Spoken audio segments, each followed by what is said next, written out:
Chapter 3. The Night Shadows. A wonderful fact to reflect upon, that every human creature is constituted to be that profound secret and mystery to every other. A solemn consideration, when I enter a great city by night, that every one of those darkly clustered houses encloses its own secret. That every room in every one of them encloses its own secret. That every beating heart in the hundreds of thousands of breasts there is, in some of its imaginings, a secret to the heart nearest it. Something of the awfulness, even of death itself, is referable to this. No more can I turn the leaves of this dear book that I loved, and vainly hope in time to read it all.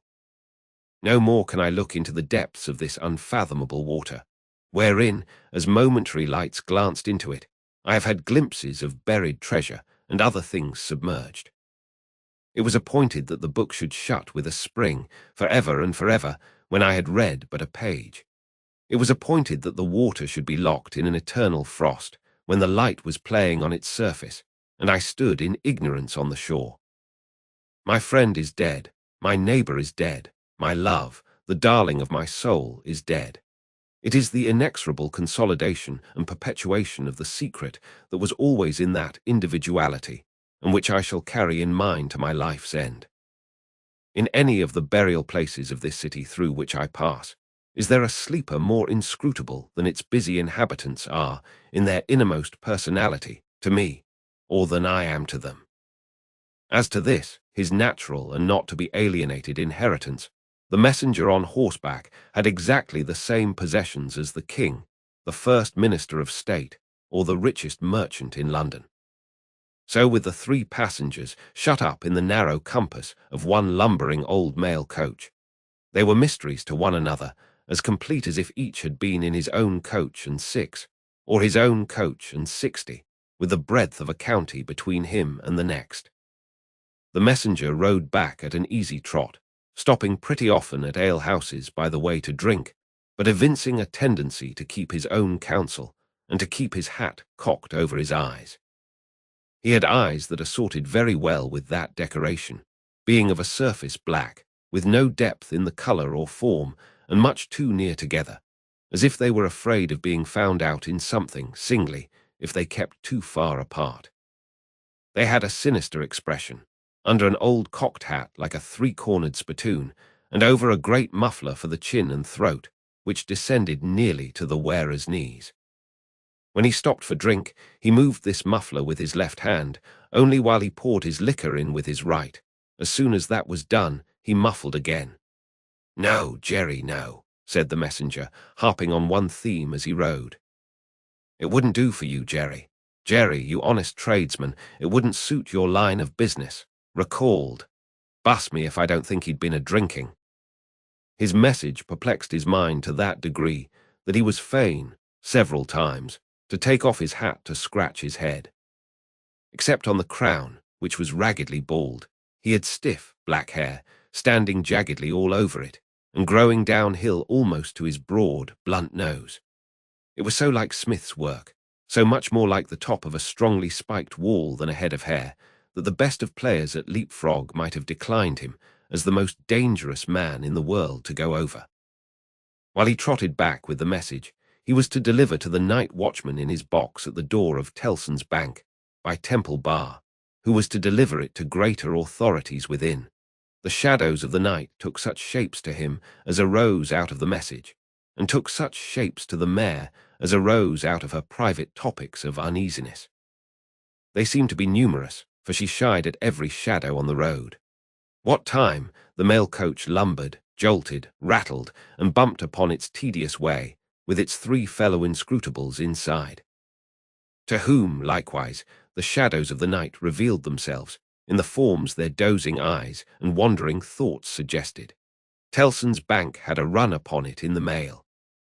As the bank passenger, with an arm drawn through the leathern strap, which did what lay in it to keep him from pounding against the next passenger, and driving him into his corner, whenever the coach got a special jolt, nodded in his place, with half-shut eyes, the little coach windows, and the coach lamp dimly gleaming through them, and the bulky bundle of opposite passenger, became the bank, and did a great stroke of business.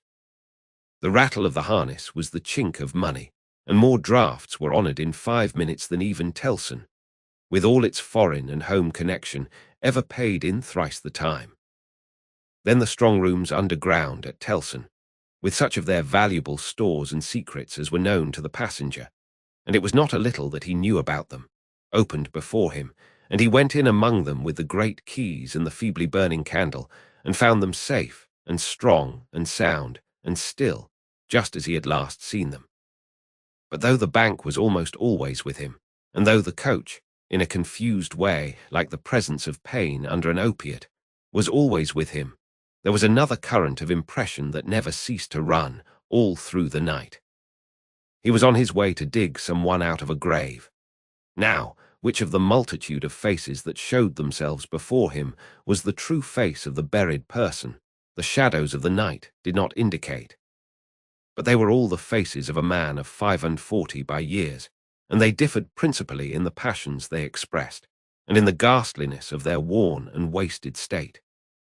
Pride, contempt, defiance, stubbornness, submission, lamentation succeeded one another. So did varieties of sunken cheek, cadaverous colour, emaciated hands and figures. But the face was in the main one face, and every head was prematurely white. 100 times the dozing passenger inquired of this spectre, "Buried how long?" The answer was always the same. Almost 18 years. You had abandoned all hope of being dug out. Long ago. You know that you are recalled to life. They tell me so. I hope you care to live. I can't say. Shall I show her to you? Will you come and see her? The answers to this question were various and contradictory. Sometimes the broken reply was, "Wait, it would kill me if I saw her too soon." Sometimes it was given in a tender rain of tears, and then it was, "Take me to her." Sometimes it was staring and bewildered, and then it was, "I don't know her. I don't understand." After such imaginary discourse, the passenger in his fancy would dig, and dig, now with a spade, now with a great key, now with his hands, to dig this wretched creature out. Got out at last, with earth hanging about his face and hair, he would suddenly fan away to dust. The passenger would then start to himself, and lower the window to get the reality of mist and rain on his cheek.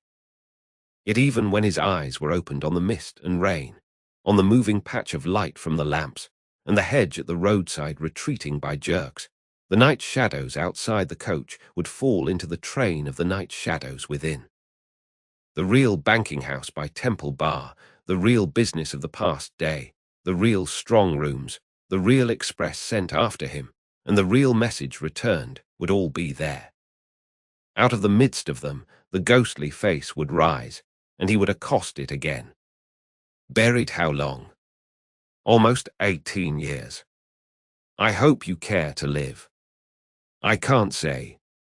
Dig, until an impatient movement from one of the two passengers would admonish him to pull up the window, draw his arm securely through the leathern strap, and speculate upon the two slumbering forms until his mind lost its hold of them, and they again slid away into the bank and the grave.